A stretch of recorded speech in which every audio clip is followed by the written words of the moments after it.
retroperitoneo. Van a observar en las diapositivas. Cuando nosotros hablamos de retroperitoneo, los autores nos mencionan que el retroperitoneo es un espacio virtual. Es un espacio virtual que se encuentra posterior al peritoneo. Está posterior al peritoneo. En esa imagen de su derecha pueden observar en un corte sagital lo que es el espacio retroperitoneal, ¿sí? El espacio retroperitoneal. Ustedes observan en esa imagen, es una imagen de néter, y pueden observar una transparentosa en lo que es cavidad abdominal. Entonces, ¿qué es lo que vamos a mencionar? ¿Qué es retroperitoneo? El retroperitoneo es un espacio anatómico que está localizado posterior al peritoneo parietal. Y vamos a tener órganos retroperitoneales primarios y secundarios. ¿Qué piensan ustedes que es la diferencia? ¿Por qué se denominan órganos retroperitoneales primarios y secundarios?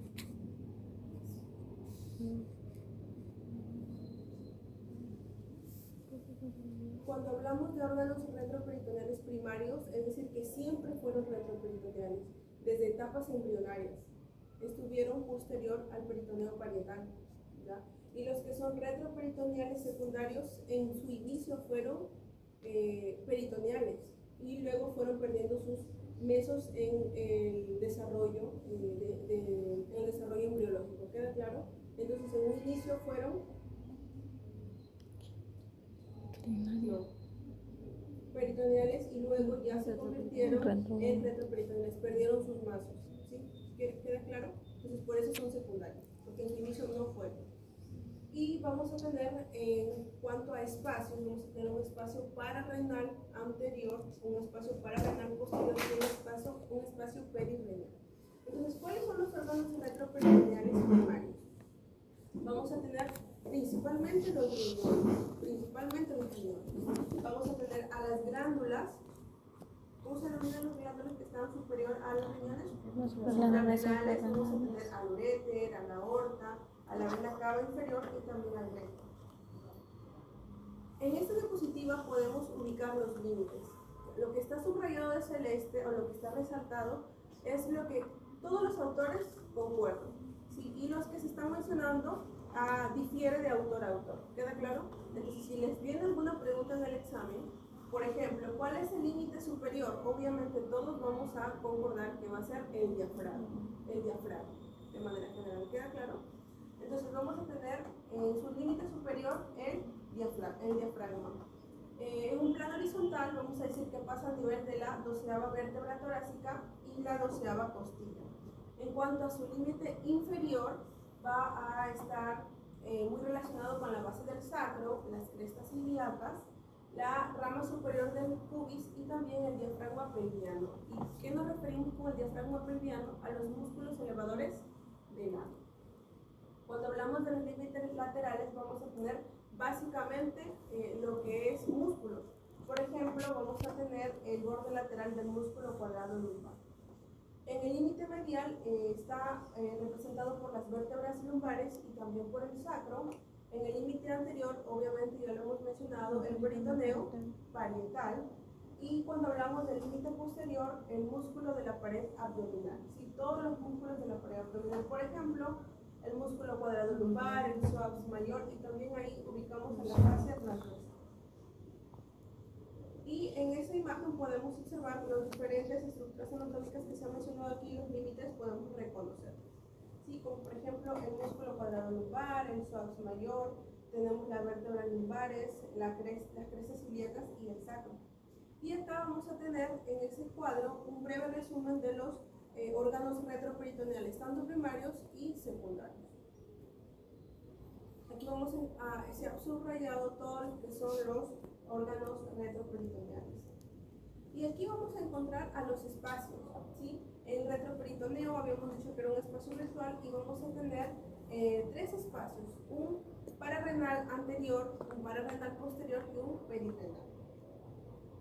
Y en esa imagen de apoyo al diagnóstico, viéndolo desde una vista superior en un corte transversal, podemos observar y reconocer los diferentes espacios. Como por ejemplo vamos a tener el espacio pararrenal anterior. ¿Y qué estructuras vamos a tener en ese espacio pararrenal anterior? ¿Qué estructuras pueden reconocer? En este espacio, en el espacio superior.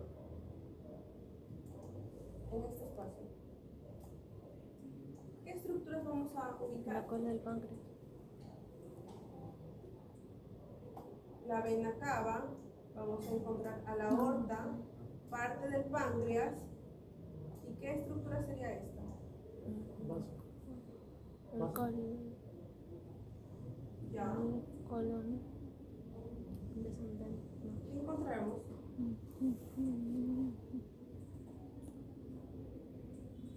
El colon descendente.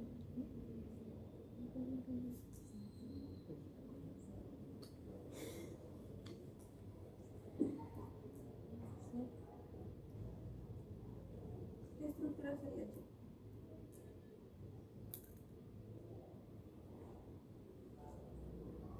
El colon, parte del colon. Y en este espacio perirrenal, vamos a encontrar los riñones, tanto derecho como el izquierdo. Y también el espacio pararrenal posterior, que obviamente va a estar posterior a estos riñones.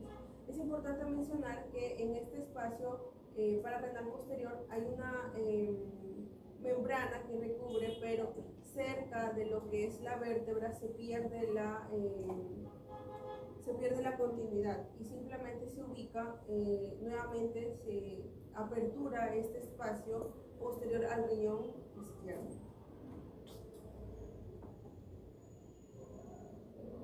Bueno, ahí en un corte transversal, viéndolo desde una vista inferior, podemos observar todas las estructuras que se pueden encontrar, ¿no? Y esto sí es importante, porque de hecho que les va a ver en su examen. Vamos a tener diferentes zonas, 3 zonas específicas en retroperitoneo. La primera zona se va a denominar la zona centromedial, y es la zona que está recubriendo todo ese recuadro rojo. Vamos a tener límites, cada zona va a tener sus límites. Por ejemplo, en la zona centromedial vamos a encontrar su límite superior va a ser el diafragma, por la parte superior. En el límite inferior vamos a encontrar al promontorio del sacro. En los límites laterales, aquí vamos a encontrar al músculo subaxiliaco. ¿Qué encontramos? ¿Qué órganos vamos a encontrar en esta zona centromedial del retroperitoneo? Vamos a encontrar a la aorta abdominal, a la vena cava, al páncreas y parte del duodeno. Ahora, en las zonas laterales, obviamente vamos a encontrar 2 zonas laterales y vamos a ubicar que el límite superior va a seguir siendo el diafragma, el límite inferior van a ser las crestas ilíacas y el límite lateral va a ser el psoas ilíaco. ¿Qué órganos encontramos en la zona lateral? Riñones, uréteres, ¿qué más? Colon ascendente y descendente. ¿Qué más vamos a encontrar? La tercera zona va a ser denominada como la zona pélvica, ¿ya? Y obviamente va a diferenciar, no vamos a tener un límite superior, vamos a tener un límite anterior, y vamos a encontrar al espacio de rectus o el espacio prevesical. También vamos a encontrar como límite inferior al sacro y como límites laterales a la pelvis ósea, ¿ya? ¿Qué órganos encontramos en esta zona pélvica? Obviamente el recto sigmoides, ¿qué más? Los vasos ilíacos y los órganos urogenitales. Ok, entonces esta es una imagen de la irrigación de lo que es retroperitoneo, que luego vamos a ir estudiándolo, y esos son los diferentes órganos, ¿ya? Este es un corte bastante interesante, ¿ya? ¿Qué podemos ubicar aquí? Podemos ubicar al tronco simpático izquierdo, el nervio genitofemoral, en una disección que se está haciendo. Entonces, lo que ahorita vamos a hacer es que van a reconocer como grupo los músculos de la pared posterior de retroperitoneo. ¿Queda claro? Por favor, los chicos, si nos pueden ayudar con 2 maquetas de tronco para esto.